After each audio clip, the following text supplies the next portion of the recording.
من الشيطان الرجيم بسم الله الرحمن الرحيم قل للمؤمنين يغضوا من أبصارهم ويحفظوا فروجهم ذلك أزكى لهم إن الله خبير بما يصنعون۔ سورۃ النور کی آیت نمبر 30 ہے۔ اللہ رب العزت ارشاد فرما رہے ہیں قل للمؤمنین، اے پیغمبر صلی اللہ علیہ وسلم آپ مومنین سے کہیے یغضوا من ابصارہم، اپنی بعض نگاہیں نیچی رکھیں، ویحفظوا فروجہم، اور اپنی شرمگاہوں کی حفاظت کریں، ذالک ازکیٰ لہم، یہ ان کے لیے زیادہ پاکیزگی والی بات ہے، ان اللہ خبیر بما یصنعون، اور جو لوگ تم کرتے ہو یعنی چھپ کے کرتے ہو یا کسی اور طریقے سے کرتے ہو، اللہ رب العزت خوب باخبر ہے ان سب کاموں سے۔ یہ آیت نمبر 30 کا خلاصہ اور مفہوم ہے۔ بعد میں پہلے ذکر کر چکا ہوں، اس آیت کے شان نزول کے حوالے سے تفاسیر میں مختلف باتیں لکھی ہیں۔ حضرت علی رضی اللہ تعالیٰ عنہ نے فرمایا کہ آپ صلی اللہ علیہ وسلم کے سامنے ایک کیس پیش آیا، ایک معاملہ پیش آیا۔ وہ یہ تھا کہ ایک صاحب نے کسی گھر کے پاس سے گزرے تو گھر کی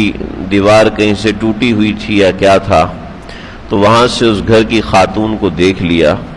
اور وہ خاتون نے اس مرد کو دیکھ لیا، تو ایک دوسرے کو دیکھنے کے بعد کشش محسوس ہوئی، تو وہ جو صاحب تھے وہ اس گھر کی دیوار کے پاس ہی رک گئے اور دائیں بائیں چکر لگانے لگے، یعنی جس کو ہم اپنی زبان میں کہتے ہیں ان کو تالنے لگے کہ کسی طریقے سے موقع ملے میں اس سے بات کروں، اس سے آگے پیچھے گھوموں۔ تو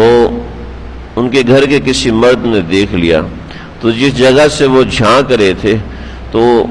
جب وہ سامنے آئے تو وہ اس آدمی جو ان کے گھر کے مرد تھے وہ آئے اور ایک گھونسا اس کے ناک پہ مارا،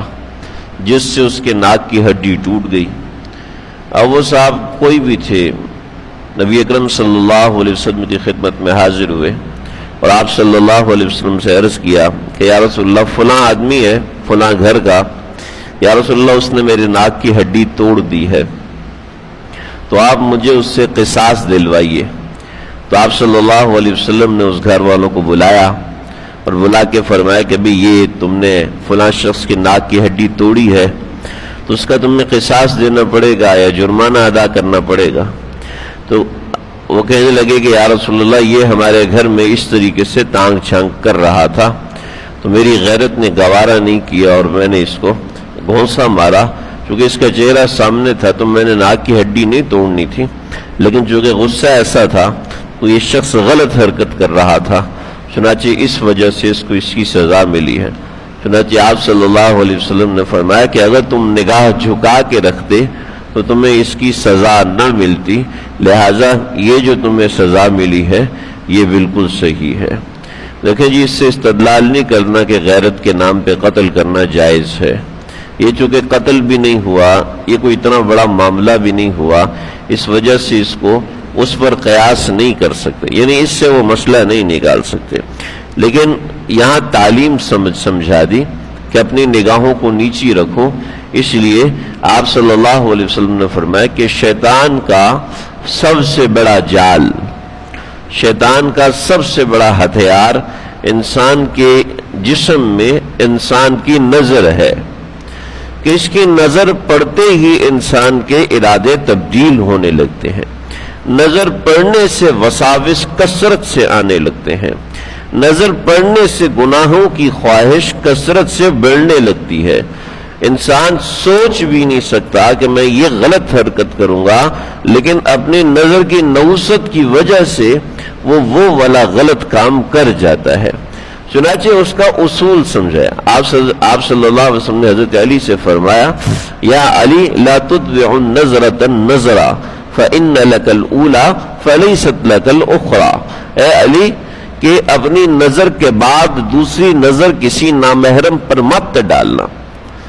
اس لیے کہ پہلی نظر تو تم ڈالتے ہو تمہاری غلطی کی وجہ سے ہوتی ہے، وَلَيْسَتْ لَكَ الْأُخْرَى، لیکن جب تم دوسری ڈالو گے تو وہ تمہاری نہیں بلکہ اب وہ شیطان کی نظر بن جائے گی، کیونکہ تمہارے اندر ایک شیطان آ جائے گا، کیونکہ ان الشیطان مجری کمجری الدم، کہ شیطان انسان کے جسم میں ایسے بھاگتا ہے جیسے کہ خون بھاگتا ہے۔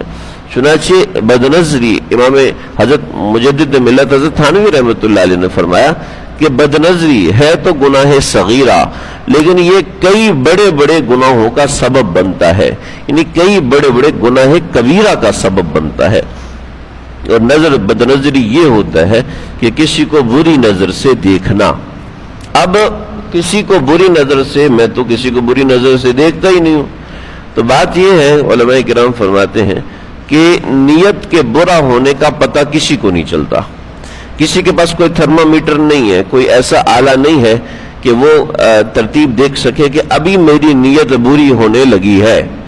چنانچہ فرمایا کہ اللہ نے جو حکم دیا ہے نا، وہ نیت کے اوپر مدار کر کے دیا ہی نہیں ہے۔ فرمایا کہ اللہ نے جو حکم دیا وہ یغضوا من ابصارہم، کہ اپنی نظروں کو جھکا کے رکھو۔ اب یغضوا من ابصارہم مطلب یہ نہیں کہ ہر وقت تم نیچے ہی دیکھتے رہو، مطلب یہ ہے کہ جہاں تمہیں پتہ چلے کہ یہاں پر نظر جو ہے وہ گندی ہوگی، چاہے وہ برا منظر ہے، چاہے وہ گندا منظر ہے، چاہے وہ فحش ویڈیو ہے، یا چاہے وہ کوئی ایسا کام ہو رہا ہے جو آپ کو دیکھنا مناسب نہیں ہے، تو اس کو اس سے نظر جھکا لیجئے، یہ ایمان کا تقاضا ہوتا ہے۔ چنانچہ قل للمؤمنین یغضوا من ابصارہم ویحفظوا فروجہم، اس میں ترتیب یہ سمجھ میں آ رہی ہے کہ جب انسان کی نظر بچے گی تو انسان کی شرمگاہ بھی بچے گی۔ ویحفظوا فروجہم سے یہی ہے، ذالک ازکی لہم، یہ ان کے لیے زیادہ بہتر ہے کہ وہ ایسے نظر کو جھکا کے رکھیں۔ ان اللہ خبیر بما یصنعون، جیسے ان صاحب نے کیا کہ چھپ کے اس عورت کو دیکھ رہے تھے، یہ نہیں پتا تھا کہ مجھے اللہ رب العزت بھی دیکھ رہے ہیں۔ چنانچہ ہمارے شیخ العرب والعجم عارف باللہ مولانا حکیم محمد اختر صاحب رحمۃ اللہ علیہ کا شعر ہے، جو کرتا ہے چھپ کے تو اہل جہاں سے، جو کرتا ہے چھپ کے تو اہل جہاں سے، کوئی دیکھتا ہے تجھے آسمان سے، یعنی اللہ رب العزت انسان کو دیکھ رہے ہیں۔ ان اللہ خبیر بما یصنعون، اللہ بڑے اچھے طریقے سے خبر رکھتے ہیں جو یہ لوگ عمل کرتے ہیں۔ اللہ ہم سب کو اپنی نظر کی حفاظت کرنے والا بنائے، اللہ تعالیٰ سمجھنے کے عمل کرنے کی توفیق عطا فرمائے۔